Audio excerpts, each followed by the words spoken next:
Hola, ¿qué tal? ¿Cómo están? Bienvenidos y muy buenas tardes. Hoy les presentamos en Me Importas Tú a un actor profesional natural de Colombia, de Medellín, uno de los precursores del teatro del oprimido. Enseguida estará con nosotros Héctor Aristizábal, una persona que trata de conectar a personas en situación de conflicto. A través del teatro se pretende resolver ese tipo de tensiones de diferente naturaleza.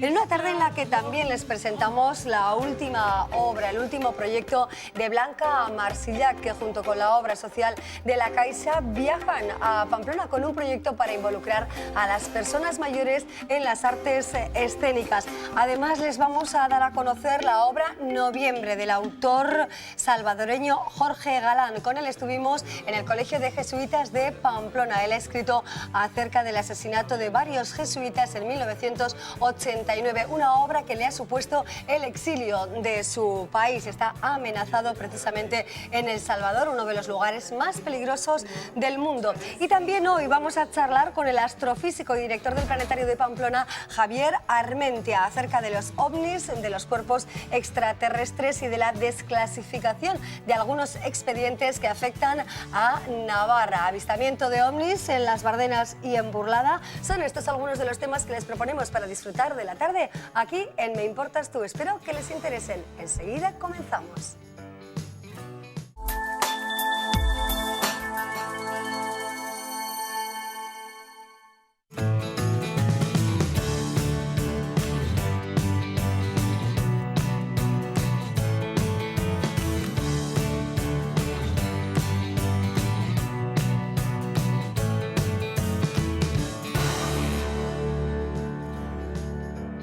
Héctor Aristizábal es nuestro primer invitado. Él ha sido y es actor profesional en diferentes lugares del mundo. Es una persona que se dedica de alguna manera a sanar, a crecer a través del teatro del oprimido. Héctor, ¿qué tal estás? Bienvenido al programa. Buenas tardes. Muchas gracias por la invitación. Muchas gracias por estar con nosotros. ¿Sirve realmente el teatro para sanar, para hacernos crecer, para unir a personas que han vivido conflictos casi irremediables? ¿Para qué sirve el teatro en este sentido?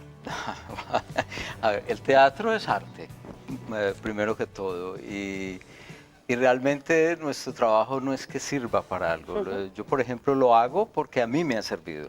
Y cuando trabajo con grupos en cualquier condición, bien sea porque estamos haciendo una obra de teatro, que lo he hecho como actor y como director, o bien sea para lo que llamamos el teatro aplicado, que es las técnicas del teatro del oprimido y otras metodologías que yo uso, que es como usando el teatro como un laboratorio social para trabajar con comunidades, buscando alternativas a los conflictos y a los retos que ellos tienen. Y el teatro también en sus orígenes es un ritual, es el lugar donde la humanidad se sana, como el arte en general. Es el lugar donde nos resignificamos, recordamos quiénes somos y nos reconectamos con las raíces de nuestras identificaciones. Sí, Héctor, desde luego en procesos complicados, ¿no? Como puede ser el proceso de paz de Colombia. Has tratado de aunar los intereses de personas con ideologías muy diferentes, con pensamientos muy distintos y que han vivido la violencia muy cerca de su entorno. Sí, bueno, en Colombia, como en otros lugares, hemos estado utilizando el teatro como una manera de crear espacios de reconciliación. Hace poco estuve, por ejemplo, en Bojayá, que es una región donde las FARC cometieron su peor masacre. ¿Sí? 74 personas murieron en una iglesia. Y bueno, y nosotros fuimos allá porque las FARC, en las conversaciones en La Habana, pidieron a la comunidad que querían venir a pedir perdón. Entonces, un equipo psicosocial y yo fuimos a hablar con la comunidad, si ellos estaban interesados en esto y bajo qué condiciones. Entonces, usamos el teatro como una forma de crear diálogo, de hacer la pregunta, ¿cómo sería si las FARC vinieran acá? ¿Y ustedes qué querrían hacer? Entonces, hacemos la pregunta y utilizamos la comunidad y el teatro para mirar cómo podemos responder, cómo podemos trabajar eso.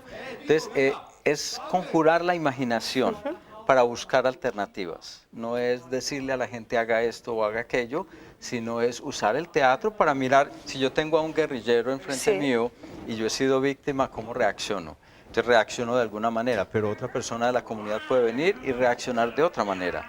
Y en el teatro yo puedo ser muy violento y no hacerle daño a nadie. Yo puedo matarte en teatro y nadie se muere, ¿me entiendes? Entonces el teatro nos permite expresar todo el paroxismo de nuestras emociones sin hacerle daño a nadie o hacernos daño a nosotros. Claro, quizá también con el humor y con la sonrisa liberarnos de algunas opresiones que hemos sufrido, ¿no? Total, sí, el teatro, bueno, y el clown, pues es la manera más...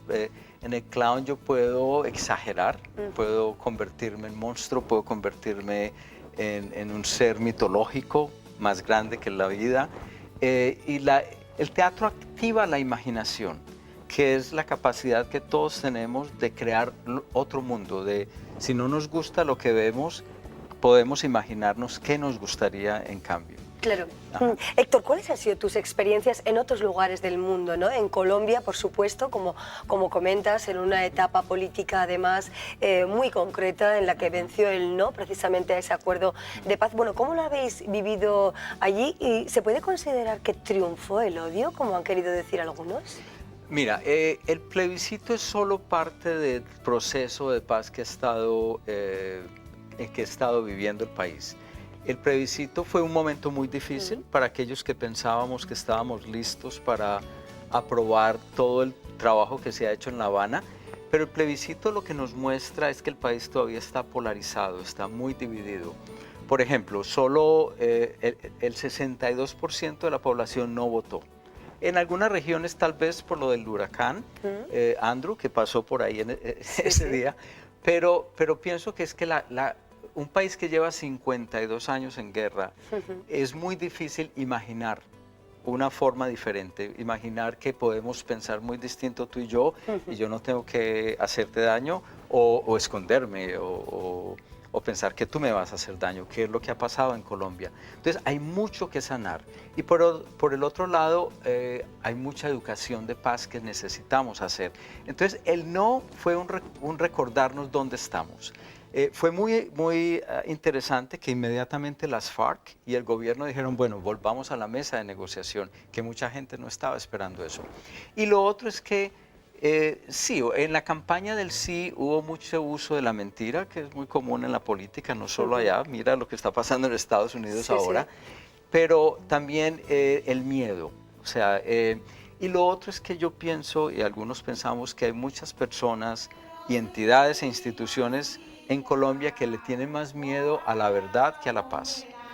El país ha permitido que se den muchas cosas, que no deberían permitirse, los falsos positivos, el ejército asesinando gente, más de 3.000 personas para cumplir una cuota con los Estados Unidos al Plan Colombia, que era el dinero que le daban para combatir a la guerrilla, etcétera. O sea, mucha gente ha participado en la guerra y eso vamos a tener que mirarlo.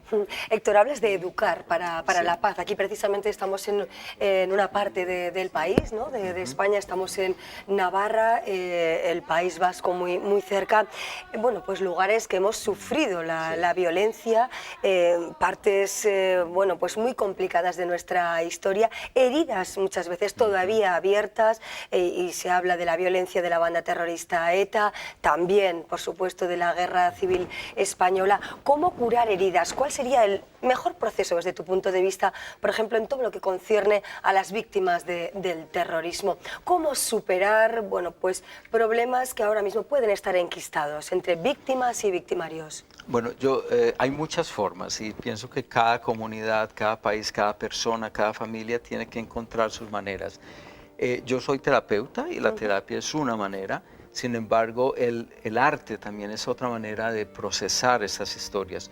Lo que sí es claro es que todos tenemos que contar la historia. Es importante para nosotros poder ser escuchados, que se maneje la verdad, que se descubra la verdad, que mucha gente que ha sufrido persecución, tortura, asesinatos, desapariciones, que sepamos por qué, quién los mató y por qué.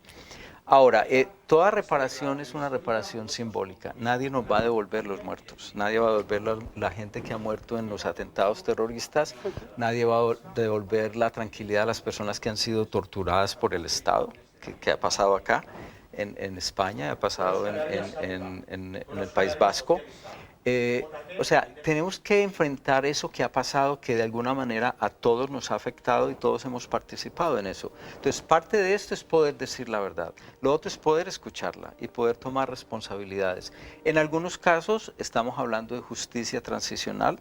No vamos a conseguir la justicia como la conocemos, que algunos diríamos no es tan justa, pero sí, o sea, poder aceptar que queremos pasar a otra forma de vida, donde haya respeto a la humanidad de la gente, donde podamos pensar muy diferente, yo ser separatista o unionista o republicano o lo que sea, y no sentir que yo te tengo que matar a ti o que tú me tienes que matar a mí porque pensamos diferente. Claro. No. Hay otras formas, que es lo que llamamos la democracia, que es un buen invento cuando lo logremos, ¿no? Claro. Héctor, pero ¿no ves que quizá la sociedad, aquí por ejemplo, ¿no? En España cada vez, en este momento también que vivimos, ¿no? de historia política, están muy enconados los ánimos, incluso a nivel mundial, ¿no? Hay mucha tensión entre diferentes, de alguna manera parece imposible compartir entre personas de diferentes tendencias, ¿no? De tendencias absolutamente contrapuestas. Parece difícil encauzar todas esas energías distintas. Estamos viviendo en un mundo cada vez más polarizado y cada vez más desesperado. No solo el medio ambiente está transformándose, continuamos viviendo una forma de vida que es insostenible y lo sabemos ya el calentamiento global, los icebergs se están derritiendo, en fin. Y a pesar de eso continuamos viviendo de esta manera imposible. A nivel social, las instituciones que solían protegernos se están desmoronando, la gente ya no cree en eso. Entonces yo pienso que lo que necesitamos es reconectarnos con quienes somos. Cada uno de nosotros, a mí me gusta esta idea de que cada uno de los seres humanos en este momento en el mundo vinimos aquí porque queríamos vivir en este momento y porque traemos regalos, traemos lo que llamaban el genio. El genio no es el IQ, que solo hay unos genios y otros no, no. El genio es aquello que todos tenemos, que es único a cada persona. Tú eres una presentadora, bueno, no sé qué más eres, pero yo hago teatro y estoy interesado en la sanación. Otras personas hacen otras cosas. Es una buena medicina el teatro, ¿no? Exacto, entonces es conectar. Los nativoamericanos dicen que vivimos nuestra vida para encontrar la medicina que nos va a ayudar a sanarnos nosotros y esa medicina es lo que tenemos para darle al mundo. Entonces, en la medida en que nos conectemos con eso que queremos hacer y que vinimos a hacer, pienso que vamos a ir encontrando otra manera de poder coexistir. Si uno no sabe que tiene regalos, se convierte en un consumidor, no en un dador de regalos. Entonces, y el mundo, en la manera en que estamos consumiendo el mundo y consumiéndonos nosotros. Entonces pensamos que no hay para todos y creamos que, bueno, esto es una explicación muy simplista, pero pienso que ante este colapso de lo que está pasando es muy importante regresar a quiénes somos, preguntarnos por ese trabajo. Y en lo que yo hago en teatro, esas son algunas de las preguntas que nos hacemos. Veíamos, Héctor, precisamente uno de los monólogos, La Noche del Viento, ¿verdad? Es uno de los Viento Nocturno. Viento Nocturno, perdón, efectivamente, Nightwind, que bueno, has llevado a diferentes partes del mundo, has estado en Irlanda, es un monólogo, es muy llamativo lo que haces ahí, a veces, bueno, cala muy hondo, ¿no? También en el corazón. ¿Qué se pretende con esa puesta en escena y, sobre todo, qué respuesta encuentras en el espectador que también de alguna manera interactúa contigo? Mira, el monólogo comenzó como una improvisación a raíz de las fotografías de Abu Ghraib que salieron de los soldados estadounidenses tomándose fotografías torturando prisioneros, pero también se convirtió en una forma de hacerle honor a mi hermano, que fue secuestrado, torturado y asesinado por los grupos paramilitares. Entonces, en el monólogo yo hablo de mi experiencia de tortura, que para decir, esto no es solo algo que me pasó a mí, esto sigue pasando desafortunadamente, aquí ha pasado, en España, en el País Vasco, bueno, en más de 80 países se utiliza la tortura. Entonces, es mi manera de contar esa historia que se volvió un proceso de sanación para mí. Yo uso el arte, el mío, que es el teatro, pero se ha vuelto un proceso de sanación y también es una forma política de crear diálogo. Entonces, mi interés con el monólogo es abrir el corazón, que es lo que el arte hace, Y luego he desarrollado una técnica a través del teatro de imagen de crear un diálogo, pero es un diálogo de imágenes. No es un diálogo donde yo te digo qué debemos hacer sobre la tortura, sino que entre todos buscamos formas de inspiración de qué hacer. Primero decir, esto existe, y esto es un vejamen, es una forma de deshumanizarnos. ¿Y qué podemos hacer? Y yo le digo a la gente, inclusive para aquellos que dicen, yo jamás me acercaré nunca más a algo que tenga la palabra tortura, está bien. Puede que esa persona quiera proteger los delfines o las mariposas amapolas, o que es algo que yo no voy a hacer. Me parece importante, pero no es mi llamado. Sí. Entonces, el monólogo es eso, se ha convertido en una forma muy sanadora para mí. Ya lo he hecho en más de 40 países, en no sé cuántas ciudades, y yo no pensaba eso. ¿Sí? Yo simplemente era una obra más de teatro que yo estaba haciendo, pero al abrir el calabozo de tortura, el mundo entró. Entonces, y cura al propio actor, ¿no? Sí, entonces yo tengo un libro que se llama La bendición está cerca de la herida, que es una expresión africana. La medicina está en la herida. Sí. Y bueno, y es esa búsqueda. Tu experiencia, ¿no?, en diferentes partes del mundo, desde luego, tiene diferentes matices, ¿no? Pero, por ejemplo, Palestina es otro lugar en conflicto que tú has visitado, en el que has trabajado mucho. ¿Y de qué manera, con qué conclusiones, con qué sensaciones y qué emociones se generaron allí? Mira, Palestina es una situación muy difícil, es un territorio ocupado. Yo no soy el único que utiliza estas técnicas. Hay una organización que se llama Combatants for Peace o Combatientes por la Paz, que son guerreros de ambos lados que han dicho, esta no es la forma, matándonos no es la manera. Entonces ellos trabajan usando el teatro, y cuando yo voy también lo hago. Yo trabajo en comunidades y usamos el teatro como una forma de buscar alternativas. Yo también uso títeres gigantes, porque los títeres gigantes nos permiten proyectar lo que queremos. O sea, yo uso los títeres para contar historias no solo de lo que no queremos, sino qué queremos, para crear imágenes del mundo que queremos. Y es una forma de traer la comunidad, de que la comunidad participe y que participemos en buscar alternativas, cómo liberarnos de esta opresión. Hace poco estuve en Siria, bueno, en Gaziantep, que es en el borde con Alepo, que está completamente destruida. El mundo está observando una ciudad hermosa que está siendo completamente destruida por el bombardeo no solo del gobierno de Assad y de Rusia, también Estados Unidos, Inglaterra, Francia. Y la gente de Alepo lo único que hace es salir y decir, ¿quién nos va a bombardear hoy? ¿Ya? A ellos ya ni les importa quién es vamos a sobrevivir o no. Y mucha gente se la pasa el día, los cascos blancos, sacando personas de los edificios destruidos. ¿Cómo es que el mundo permite esto? Todavía yo no me imagino.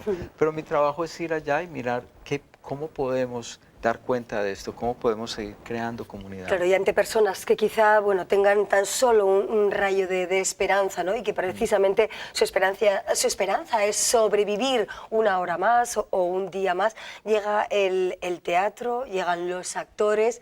¿Cómo se acogen en medio de tanto miedo, de tanta desesperación, de tanta tragedia y dolor? ¿Cómo os miran?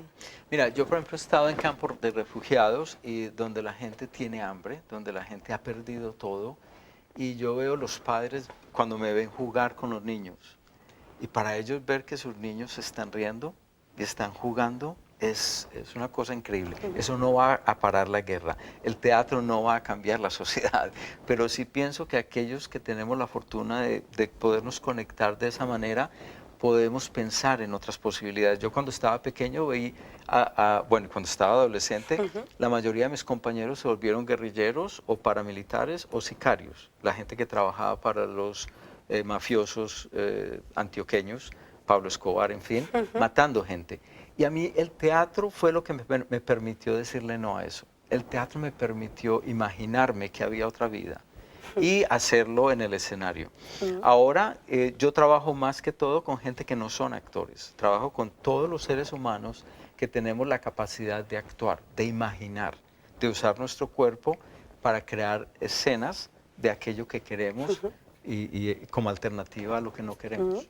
Teatro para sanar hoy con Héctor Aristizábal. Héctor, muchísimas gracias por acompañarnos. Ha sido un placer conocerte y mucho éxito también aquí en Navarra y en todo el mundo. Gracias, de verdad. A ti. Bueno, pues historias que nos llevan a diferentes partes del mundo, desde Colombia, India, Palestina, también aquí a Navarra, el País Vasco, historias de amor, de sanación y también de tragedia, como la que nos va a relatar ahora nuestro siguiente invitado, Jorge Galán. Es escritor, es poeta, procede de El Salvador y es el autor de Noviembre. La historia estaba quedando olvidada, la recordaba, la conmemoraba la UCA cada noviembre, pero un poco la historia de estos personajes pues estaba quedando atrás. Y mi interés era no solo contar cómo murieron, sino más bien presentar quiénes eran estas personas. Vi tanta pobreza en sus pertenencias, vi tanta humildad, una humildad real, una humildad que me pareció tan íngrima, que eso me impresionó. Todos sabemos ahora que fueron los mismos militares salvadoreños, el Estado Mayor, quien tomó la decisión de asesinarlos. Nunca voy a saber por qué el señor Cristiani decide hablar conmigo. Habían pasado mucho tiempo, casi 25 años, y nunca había dado una entrevista. Y siempre había negado el hecho de que los militares habían sido los culpables. Era Vox Populi que habían sido ellos, ¿no? Se sabía, pero claro, no había un testimonio incriminatorio tan directo. Y él en la entrevista que me da, pues sí, ¿no? Acepta eso, acepta el hecho de que en el momento en que se estaba llevando el operativo, él estaba en el Estado Mayor, se encontraba reunido con estas personas, asegura él no saber nada en ese momento de lo que sucedía, que se entera horas después, pero da ese testimonio, ¿no? Al haber transcurrido 25 años desde la muerte, desde la masacre, siempre pensé que no iba a ser tan complicado. Pero claro, hay un juicio abierto ahora mismo. La Audiencia Nacional Española ha pedido la extradición de estos militares acusados de asesinato y todo parece estar, aunque debo decir que el gobierno de mi país se niega a entregarlos. Están en El Salvador protegidos por el gobierno. Es una novela sobre la impunidad, porque aunque es un crimen, hemos llegado a tener en un país de 6 millones de habitantes, uno de los más pequeños del mundo, hasta 51 asesinatos en un día. Y solemos tener promedios terribles, ¿no? Salvo uno, René Emilio Ponce, que murió hace un tiempo, y otro, Inocencio Montano, que está capturado en Estados Unidos. Pues el resto está en San Salvador y en libertad, gozando de privilegios. Un libro que yo quise que fuera auténtico, un libro que contara una gran historia. Y quien lea el libro va a ver reflejado eso. Estábamos en una guerra entonces y ahora tenemos otro tipo de guerra. Somos uno de los países más peligrosos del mundo. Y es penosa la situación, que en El Salvador no se vive, se sobrevive. Me parece injusto que haya ese tipo de repercusión cuando lo único que hice fue contar una historia. Todavía no se pueden hablar de ciertos temas y todavía hay, esta masacre es una, pero hay muchas que están impunes. Bueno, y de la historia que nos ha contado el autor salvadoreño Jorge Galán en su obra Noviembre, ahora vamos a hablarles de otra cuestión, una historia, bueno, creo que recurrente, ¿no? Existe vida extraterrestre, que hay de cierto en el tema de los ovnis. Recordamos cómo hace varias semanas fueron desclasificados algunos expedientes y hablamos del avistamiento de ovnis en Burlada y en Las Bardenas. Vamos a arrojar luz acerca de este asunto con ayuda del astrofísico Javier Armentia. ¿Qué tal, Javier? Bienvenido, buenas tardes. Hola, ¿qué tal? Buenas tardes, Amaya. Bueno, ¿qué hay de cierto en esto del avistamiento de ovnis en Burlada y en Las Bardenas Reales, Javier? Bueno, son ciertos, es decir, los ovnis existen, ¿no? La gente dirá, pero si no se cree nada.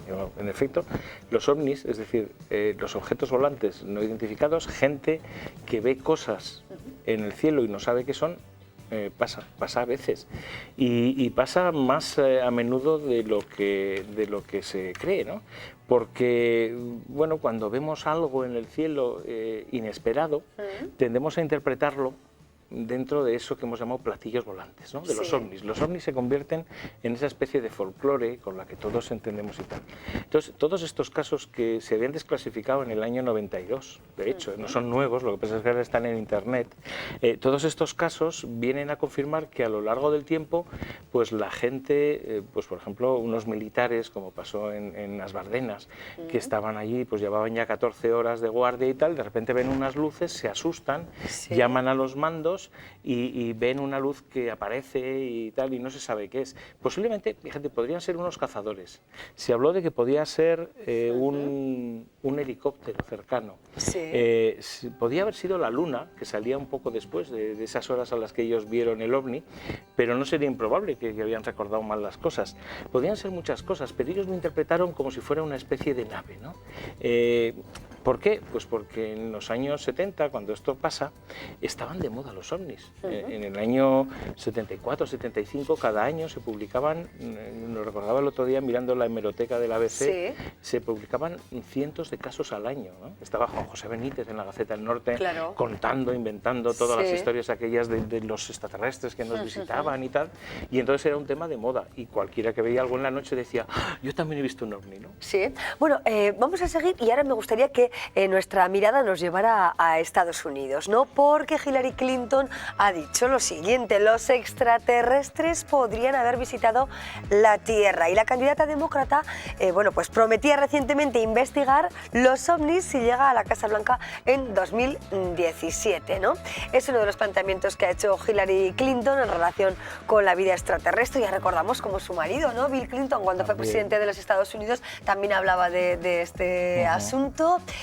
¿Qué valor le damos a las palabras de Hillary? Pues yo creo que, como muchas otras cosas que suceden en las campañas electorales, se trata de hacer declaraciones que llegan a tener un cierto impacto, ¿no? Que hablen de ti aunque sea bien, ¿no? Es el viejo lema de la política, ¿no?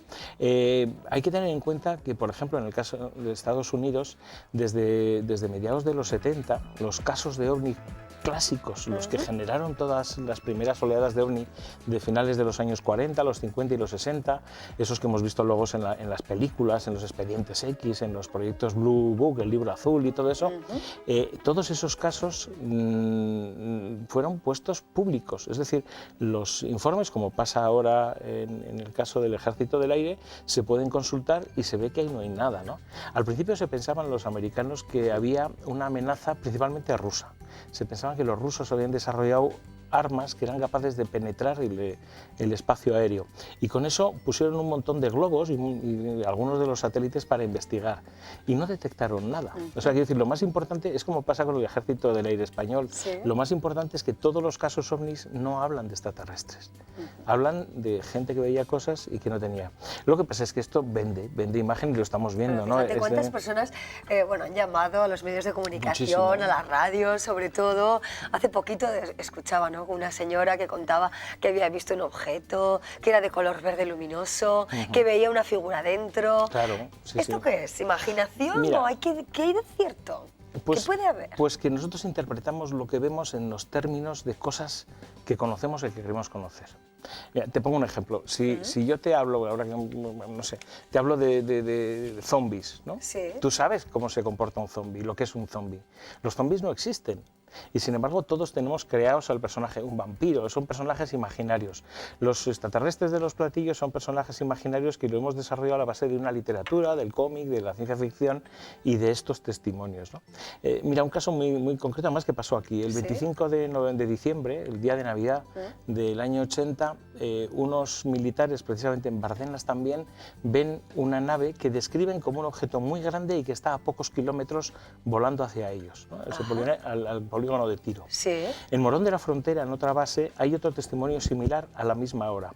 Hay testimonios similares en Bélgica, en Holanda, en Inglaterra, que unos días después además hay otros avistamientos ovnis.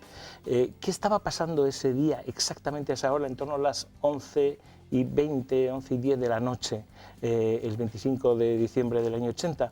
Pues que estaba reentrando en la atmósfera, es decir, cientos de kilómetros por encima del suelo, estaba reentrando un trozo de basura espacial soviética, un cohete, el Cosmos 749 de los rusos, cuyo lanzador se había vuelto a entrar en la atmósfera y estaba recorriendo desde pues desde el sur de Marruecos hasta el norte de Escocia y trazando una línea por el cielo, ya digo, a muchos cientos de kilómetros de altura. Se quemaba y creaba un bólido que se pudo ver por toda esta gente. Pero en aquella época, que también estaban de moda los ovnis, la gente lo interpretó como que era una nave cercana. Fíjate, no había conductores de la nave que se vieron en Inglaterra, no había un objeto, sí había un objeto, era un trozo metálico que se rompió en dos trozos y recorrió el cielo, pero que estaba a cientos de kilómetros. Esto es el caso típico de ovni.